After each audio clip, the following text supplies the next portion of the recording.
to Conversation with Lady Gold Diggers, 00J Love. Hey, party people, welcome back to 00J Love. We got another one of our series.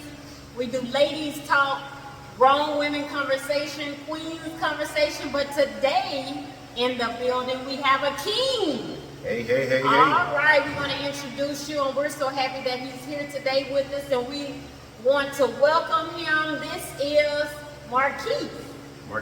Welcome. Thank you for coming with us. We just want to share some things. I decided to interview a king today because for me, he and I have similar paths. Even though we're different ages, I wanted us to share kind of our story. For me, I've shared with him what I heard him sing, and I said, that's really familiar. For me, I got married right after I turned 19. I got married. My birthday came a few days later. I got married to my high school sweetheart at the time. We are no longer married, but I had 3 boys with him.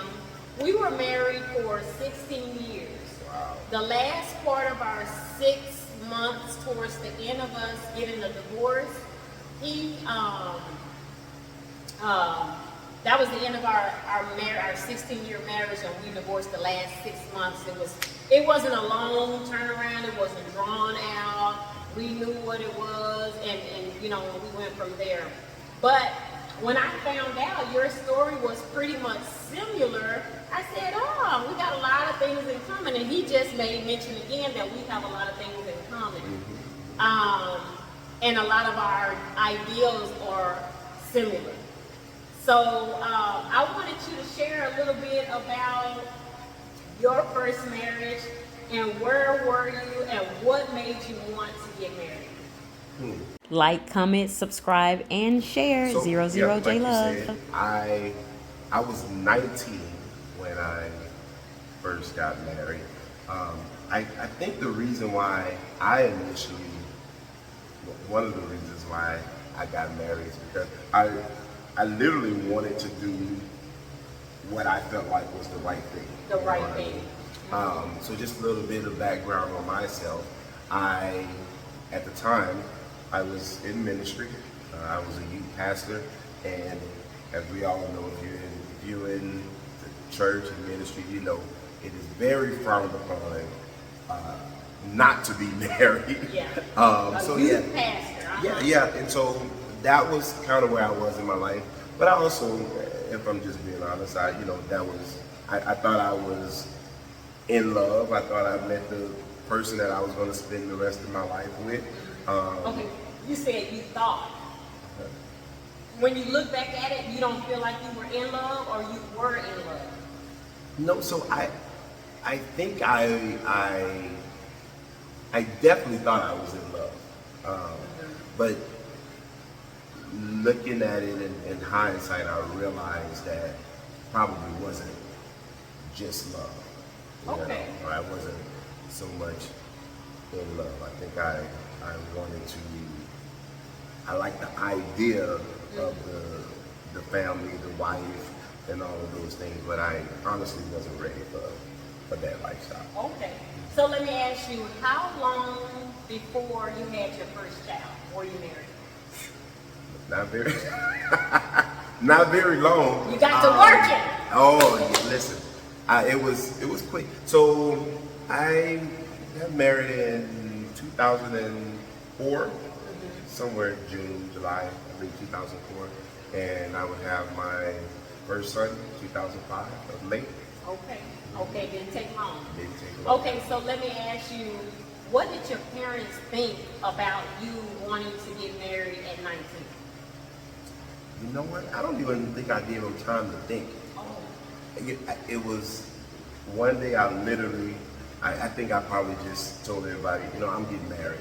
Oh, okay. And we were going to actually go to like a courthouse and just have like a little ceremony. Kind of elope. Yeah. And they were like, oh, no. So we kind of put something together at the last minute, and we had a little ceremony at my grandmother's church. At your grandmother's church. So you were a youth pastor. So it was at your grandmother's church. Was your pastor you were under, were they a part of it? Yeah, he actually officiated the wedding. Okay. Pastor Lee Condo. Yeah. Okay, so good memories. Okay, so you said your parents didn't really say anything. What was your experience with your parents at the time? When you say my experience, what do you mean? When you were that age, you were grown, you all grown, you the youth No, minister, you doing your thing, you know, you a man on your own 2 feet, how you felt at that time, how that looked. What did your parents, were they like in your life, did they say you need to go to college, or you know, what are you gonna do with yourself? Or you like, I'm 10 toes down in ministry, this is what my life is and what I'm gonna do? Like, what did that look like? What did your father, did they say anything? So my mom raised me. My father, he was in my life, but not there. You know, he was, my dad was in the military. We lived in Louisiana. He lived in Texas most of his life. He traveled for the army. So my dad wasn't kind of there. So, but here's the thing: when I dropped out of school when I was in the 11th grade. Okay. My mom was furious. Yeah. Let me tell you what I used to do. So I was so poor. This is what I thought I just had it all together. So I was a youth pastor, and I was skipping school, taking care of ministry business and doing everything, and I wouldn't even go to school. Oh. I would be at the church's office. They didn't ask you why are you not in school? No. Half the time nobody was there. I was there by myself. You know. You had the keys. Yeah, I did. And so I was just doing work. And so one day, I finally told my mom, because I had already made it up in my mind that I wasn't going to go back to school. I said I knew I was going to do ministry, and this is what God had called me to do. And so I was quitting, and I knew that. And so in my mind, I ran that over about 2 months, and I finally worked up the courage to tell my mom I wasn't going back to school, and she flipped out. Oh, I can believe it, because she see, you know, as parents, we see so much potential. You being a father and everything, we see so much potential in our children, and we like, oh, baby, why? You know what I'm saying? And then we're looking at, even if you're a youth pastor right now, not to say, and we don't want you to stop being a youth pastor, but what does that look like 5 years from now? Sure. What are you going to do? And then what if you want to take the congregation or whatever? What if that certificate, GED or something could have done so much more for you, and then could have got you a few credits? You know, not to say that they hold you back, but we want to look at, you know, you never know what's your mother probably be at high school or whatever, her grandparents. And then a lot of times we just want to be proud. We want to celebrate you, because you just celebrated one of your children's graduation, your oldest son's graduation. So how proud were you at that time for a father? We're not going to go there right now. We're going to stay with you while you were telling your parents and you knew your mother was going to flip out, and she did flip out? Well, so let me say this. So if I look back at it, the decision that I made, I would have made a different choice, you know. But at the time, you know, when you're passionate about something and you believe this is what I ran with it, you know. I don't regret anything that I did. Right. If I go back and look at it, I would have made different, and I wouldn't recommend it for my sons and daughters. You know? Yeah. So let me ask you, so your dad was okay? Was he there? Where? At your wedding? My dad was my Huh? I don't even remember. Ooh, shame on you. I think he was. You don't know the picture? Oh, that's long. That was over what, 15 years ago. 15? Oh, okay. Yeah. Okay, so, but your mother was there, front and center. My mom was there. Well, was she proud? I think my dad was there. You think he was there? Was your mother proud? Even I though think you didn't finish, was she proud? Like proud of the man you're becoming and stuff like that? Absolutely, and I think everybody was kind of just like, you know, it's fast. I mean, I was 19 years old, so you know, as a parent, like right now, my son is 19. Right, 19. So and he knows that, right? Right. I don't hope so. Okay, let me ask you. During that time, this is what I want to know. How did you end up into being a youth minister? I think that was predestined by God. You know what I mean? I think about the scripture in Jeremiah 29. It said, I knew before, you know, while you were yet in your mother's womb, I called you. I believe God called me, you know, even before I even knew, you know, and when I was a young boy, people would pray over me and prophesy over my life, and they would speak that I would be a minister, and all of those things came into, you know, fruition, you know, years after that. And so I think I was always destined for that, and so that's how that kind of came about. Okay, so how did you grew up in church? I did. So I grew up in church. We probably went to church probably 5 days out of the week. Who took you? My grandmother, my mom. Okay. Like, so my grandmother, my grandma was a pastor. She was a minister. Oh, so was my mom. So. Oh, your mother like was also? My mom is an ordained minister now. Mm-hmm. And so your grandmother, so you went to the family church? No, at that time it wasn't our family church. We went to a little. It was a. We went to a little church. It wasn't our family church, but it was. I guess it was a church in the community. Right. Okay, so when you did that, what I wanted to ask, how many siblings do you have? 9. You was counting in your head? Yes. Because I have to count. So my mom had 5. My mom had 5 boys. Okay. Then my dad, on my dad's side, I have 4 siblings as well. Okay. So I have a total of 9. So where are you? I'm right dab in the middle. In the middle. In the so middle. you was your mom's youngest and your dad's? Nope. I'm my dad's oldest. Oh, you your dad's oldest. Biologically, but not 9. Oh, okay. So I have other siblings that are not biologically my dad, but Right. we don't. You know. I got you. So technically, biologically, I'm my dad's oldest. Your dad's oldest. Okay, and your mom's what? Baby? No, I'm my mom's second child. Second child. Okay. So you more in the older range, Yeah. pretty much. When you look at it like that. Yeah, I have. Okay. Yeah, I have 5, 6. Yeah, 5 younger siblings. Okay, 5, 6 years. Okay, so I wanted to ask you, how, when you decided to get married, was she your high school sweetheart or anything? How long did you know her, and how soon did you propose? So I met her at a youth conference. Youth conference, And it kind of, it's a long story that I probably shouldn't tell. So they were youth in at that youth conference. So yeah, but I met her at a youth conference, and maybe after that youth conference, maybe 3 months after that, we connected, we exchanged numbers, and we started talking. And the rest is kind of history. Okay, was she really appealing to the eyes or something?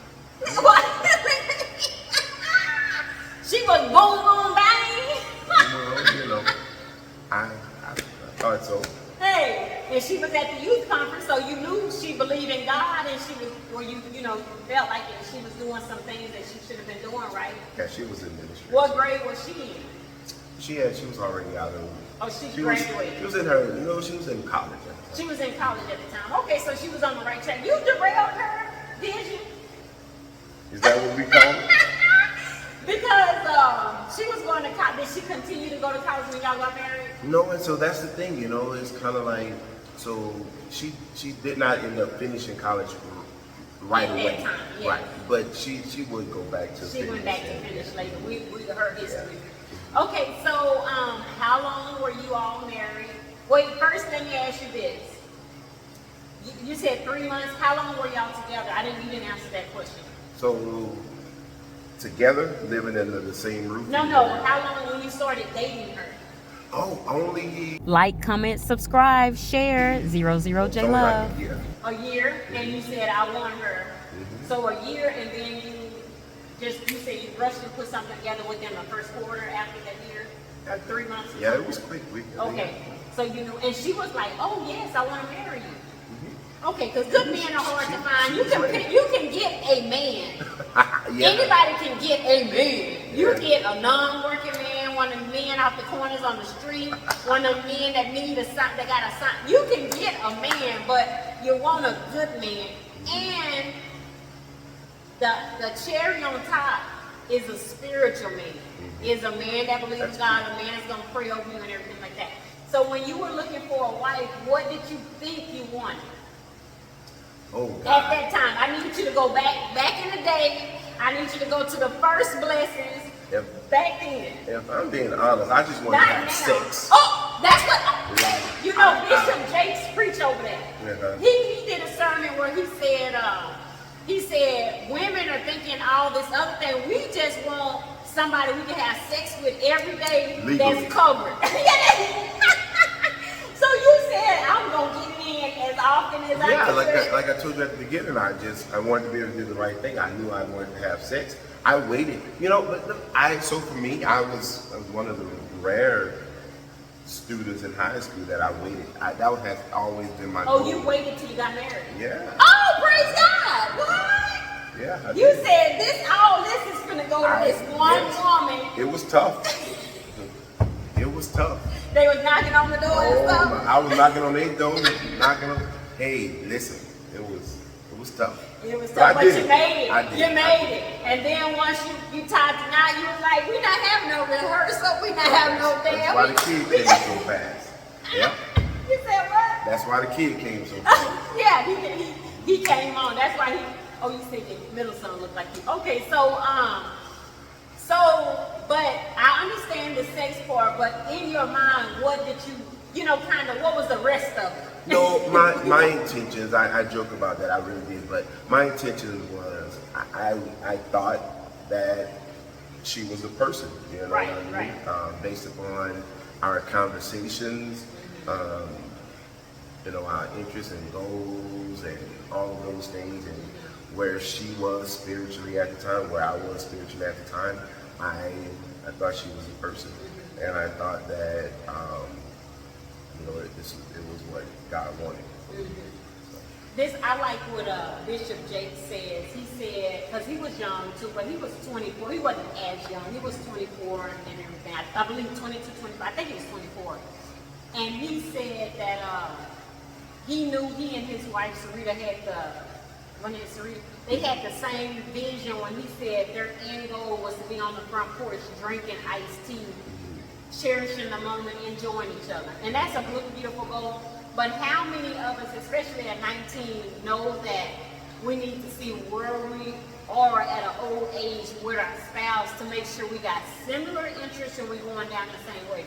Because to me, I always said, I know one of the things when I got married, I said, I don't never want my spouse to outdo me.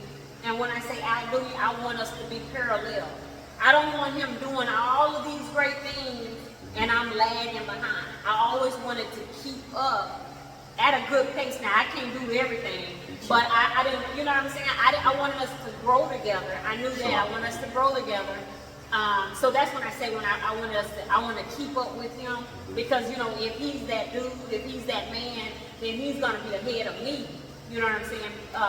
That's what my thought. You wanted to say something? Yeah, so I think it's back then, so I didn't know much about marriage, what it meant, and I think it's more so about how the two of you, when two people come together, how the both of you guys your marriage will honor God. Yeah. You know what I mean? Yeah. And so I think that's the most important thing. And so I think a lot of people, especially now in our society, I think people are just getting married just to be married. You know what I mean? Just to say they have the title. But it's more about how can the both of us come together in our marriage, honor God, build the kingdom of God. Okay, so when you first married and everything, did you see her as your first lady? Did you see you being a pastor over a congregation? Well, I don't think I ever really wanted that. Okay. But so, not so much of the wanting to pastor a church. I just knew I was going to be doing ministry to some capacity, but I just didn't know to what level. But you knew that was going to feed your family. Is that where you were? Or did you have another job? No, so I never wanted to. So I'm an entrepreneur at heart, and I've always been that way. But I never wanted the ministry to feed my family. Oh, okay. I believe in, if you have ministry, your business should fund the gospel of Jesus Christ. You know what I mean? So that has always been my thing. So I don't think I so much was thinking that, okay, this would be my job or how I would get paid for it, but I actually wanted to fund the gospel through my business. You know, because you need money. Okay, so what were you doing at that time? When I got married, I was working at Radio Shack. Radio Shack, okay. Okay. And so that was taking care of the family? That was, barely. Oh, good, okay. It was. Because did your wife work? No, she didn't. Right away, she didn't work. Did she used to work? Mm-hmm. She worked sometimes throughout the night. Okay, so let me ask you, now we're going to get into meat and potatoes. Did you want your wife to work? No, my desire was always to give her the option. The option. If she wanted to. If she wanted to. Not that I don't want you to work, but let you have your option. Because you as a man, what did you want to do? What did you foresee yourself as the head of the house? Entrepreneurship. I've always dabbled into. So what did you do? What did you do at that time? So business-wise, I went from a detail shop. Car detailing? Yeah, car detailing shop. So did you do Radio Shack and car detailing? Yes. Okay, okay. Yeah, and so I actually started doing that when I was probably 16 years old. And I started my, actually my first business was I was 14. I wanted to go to Six Flags. And like I told you, my mom was a single mom. And no, I didn't. Were your dad and your mom ever married? Okay. Nope. So she was a single mom, and so at 14. Yep, I wanted to go to SeaWorld. SeaWorld. Not Six Flags. Six Flags. And my mom, I asked my mama, she said, I don't got no money for that. So I got my grandmother's lawnmower, and she gave me some gas. We wanted to get some gas from mama, and I cut lawns the whole summer. And I hired my first employee, my little cousin, to wear. Yep. So all summer long, we had your cut grass. And cut the grass. Okay. And did they like it? And they asked for you back and all that stuff? You did a good job? Oh no, I realized real quick that it was too hot for that. So I got the money to go to Six Flags, and that was it. I knew that wasn't the business. You found your last tax return on that business and went on. Okay. Exactly. And then so after lawnmowers or your own lawn service, you went into detailing cars and Radio Shack. And then what was your next business? My next business, let's see. Man, I did so much. I dabbled into. At that time. Yeah, it was crazy stuff. I was doing I was those multi-level. Pier. Yeah, those little, what do you call them? Where you sell electric or something like, No, it's kind of multi-level marketing, business strategy. I did all kind of stuff. I was just trying to get some money. Yeah, get your money. What's your niche? Okay, so let me ask you, because you said at that time your wife did not work. She wouldn't start working until probably maybe 2 years after we got married. Because she decided not to work, or what? No, she needed to work. We were broke. But what made her not work? I don't know. You can't remember? Okay. And was she pregnant? She was She was pregnant a lot throughout the marriage. Okay, let's skip and dive into that. Let me see. Okay, for me, I was 19. I am my mother's youngest child. And okay, my dad has 10 children, to include my 2 brothers and myself, so 7. So I'm my mother's youngest child, but I'm like his middle child, if you will. Because I got 2 big brothers and all. He got children underneath us. Okay, so my parents was like, my mother was like, yeah, because come to find out, my mother and them got married at 18, 19, around, I think it was 18, both of my parents. or maybe my dad was 19 and my mother was 18. My dad's older than my mom, but they was high school sweethearts and got married. So my mom was like, yeah. My dad was like, what about college? Are you gonna go to college? I think it's too soon or whatever. But in my family, you paid your own way. So for me, I was like, I'm always gonna go to college. I'm always gonna do that. I wasn't bothered with that. And then my girlfriend, my best friend, Crystal, she was like, you don't need to get married. You don't need to get married. You know, all that stuff. And I was like, I'm gonna get married. I was so ready to get out of my house. I was so ready to get out of my house that I was like, you know, when I think back, if I could have got a cruise ship job, and you get on a cruise and you just travel the world and you work and you have your money, you jump off on the thing and you come on back, I would have done that just to travel, because I've always liked to travel and stuff like that. So that was my story. So I always went to college regardless. I went to community college, and then I got an ROTC scholarship at the University of Tampa, and then from there in the military and so on and so forth. So like you say, back then, hindsight, I was fine with the decisions and the choices because I felt like, you know, I had a good provider, and that was one of the things I looked for, because like I was, you know how they say the females, they look for what's in their father. So my parents got divorced when I was young, when I was a little girl. So I would still spend, you know, the area of the weekend and things like that up till I got to driving age. I was like, I don't want to come over here. But so I was always a daddy's girl at heart. So what I knew is, because I always saw my dad working.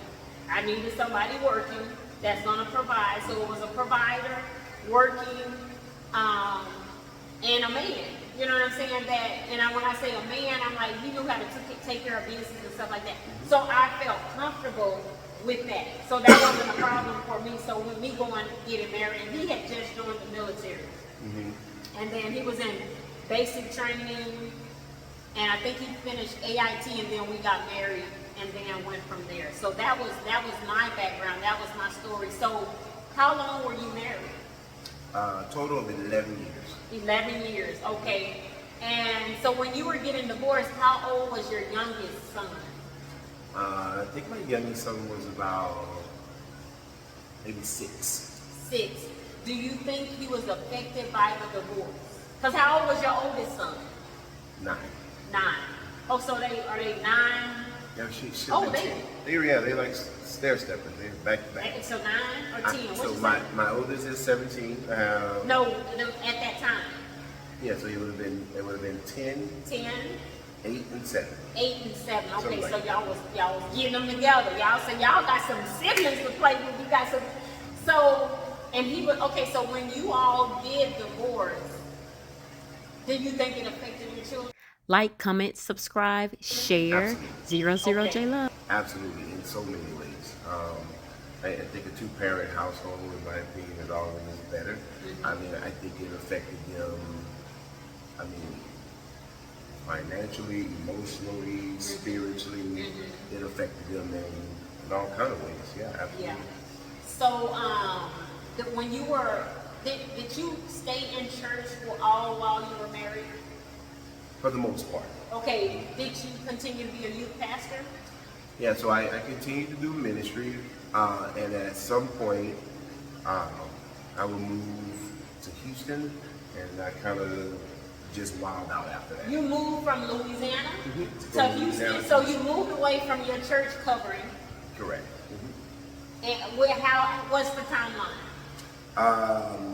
So after I got married, so it was kind of, I went to Houston, came back to Louisiana for a little while.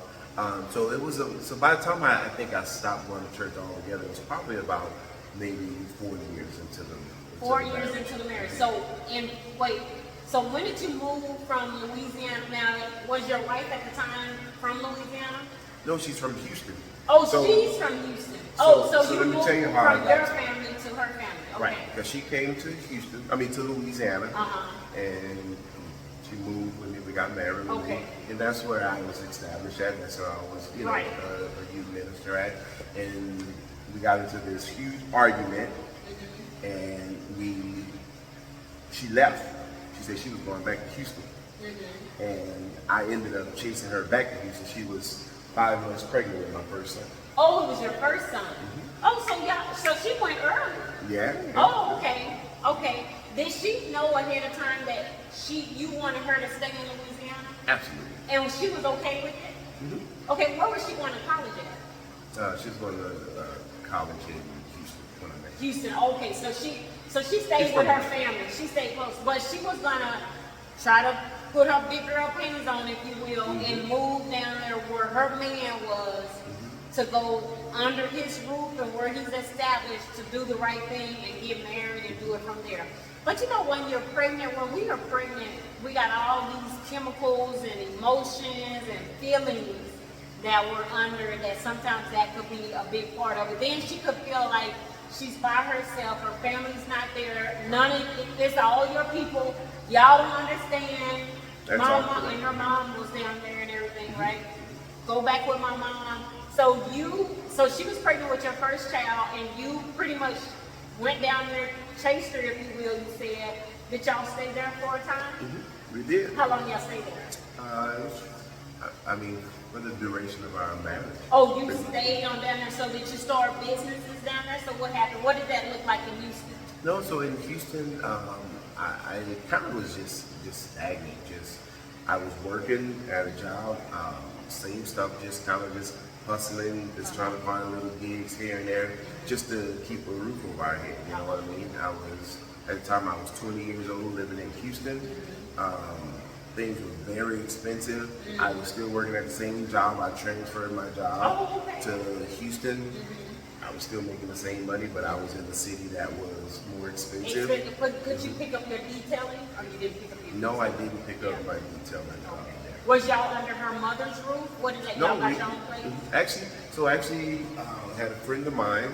He was actually taking a job in Houston, kind of at the same time we was transitioning. He was taking a job to go be a youth pastor at a church out in Houston. And so it was he and his wife and me and my wife. And so we kind of decided we would just move together and split the rent. So we were in like a 3-bedroom apartment, and we split with the rent. another couple. Okay, now this is what I want to ask and what I want to find out. Because not even a year, right? You moved there, so you moved from under the covering of your ministry, from your pastor, from your grandmother, from your mother. So what did prayer life look like in Houston? It didn't. It wasn't. So, and that's a good thing that you said that, because when you're undercover, I mean, you need that accountability. You know what I mean? I stopped going to church. We stopped going to church. We started going to the clubs. Wait, who dragged you to the club? How did y'all get in the club? Because all of her high school friends are there. No, but that's not even what it was. I think what it was for us, like for me, throughout my whole high school year, I told you, I saved myself for marriage. She did the same thing. We were all in so ministry. Both of y'all were virgins. Okay, come on, that's the conversation. I think we were both kind of feeling like we were like missing out on something. On life, and so we kind of just started everything that we didn't do through high school and in the beginning of our adult life. You're experiencing it now. We started doing that stuff. Okay, so let me ask you: she's pregnant, or did she have a baby at this time? She was pregnant when she left. Okay, she's pregnant, and now you didn't go back to church. You're not back in church. We went to church. Oh, you went to church. Like, comment, subscribe. Thank you for watching 00J Love Conversation with Lady Gold Diggers. Send me some questions that you would like for us to answer in other episodes. We have a part 2 coming soon.